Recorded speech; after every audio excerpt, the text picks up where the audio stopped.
تو روزہ ڈھال ہے اور جہنم سے آزادی کا ایک اہم ذریعہ ہے۔ روزہ اللہ اور بندے کے مابین ایک راز ہے۔ روزہ نور ہے، ضیاء اور روشنی ہے، اور آقا کریم صلی اللہ علیہ وآلہ وسلم نے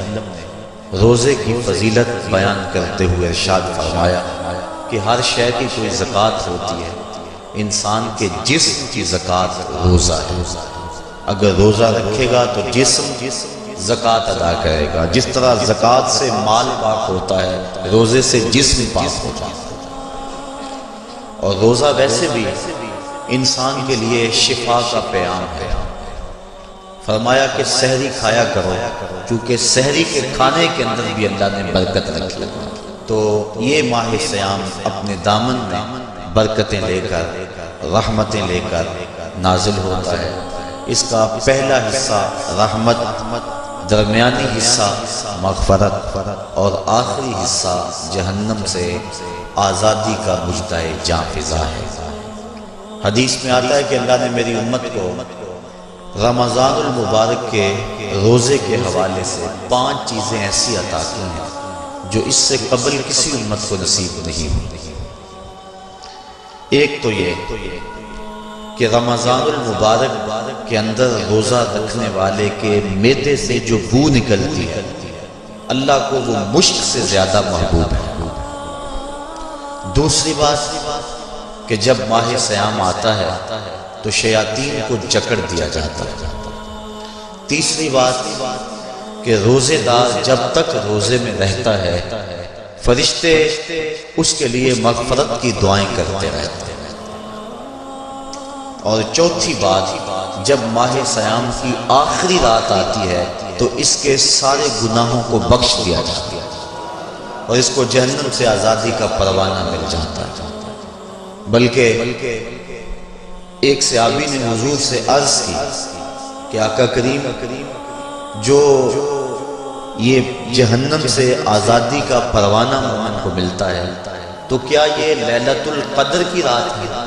تو آقا کریم نے فرمایا نہیں، جب مزدور اپنی مزدوری مکمل کرتا ہے، جب اس کی دہاڑی پوری ہو جاتی ہے تو پھر اس کو اس کا مالک کچھ دیتا ہے، تو یہ جو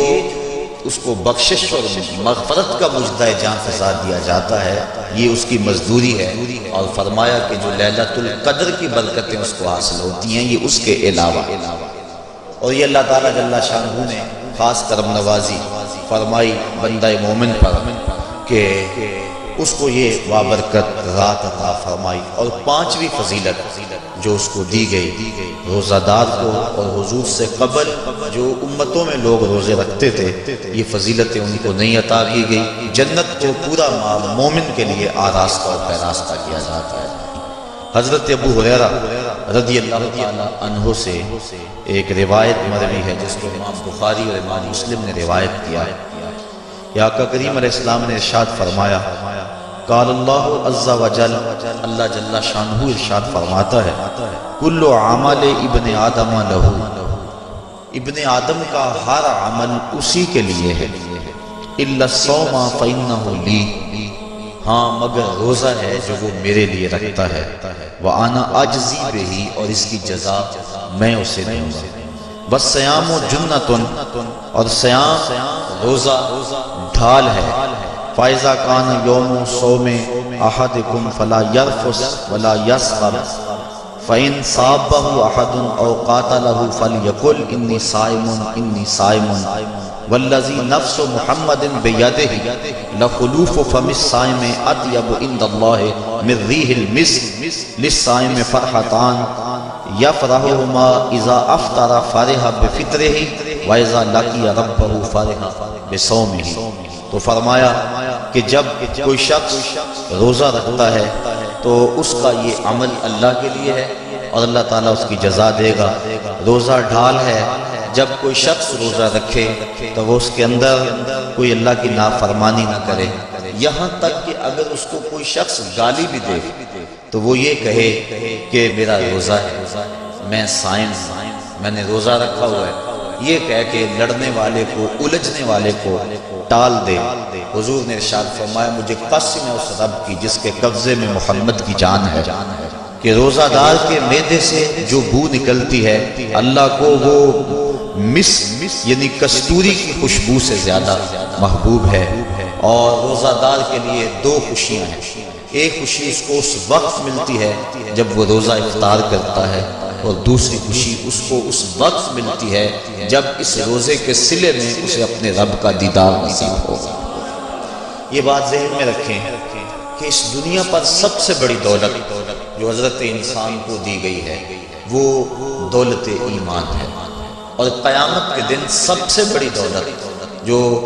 اہل ایمان کو دی جائے گی وہ اللہ تعالیٰ کا دیدار ہوگا۔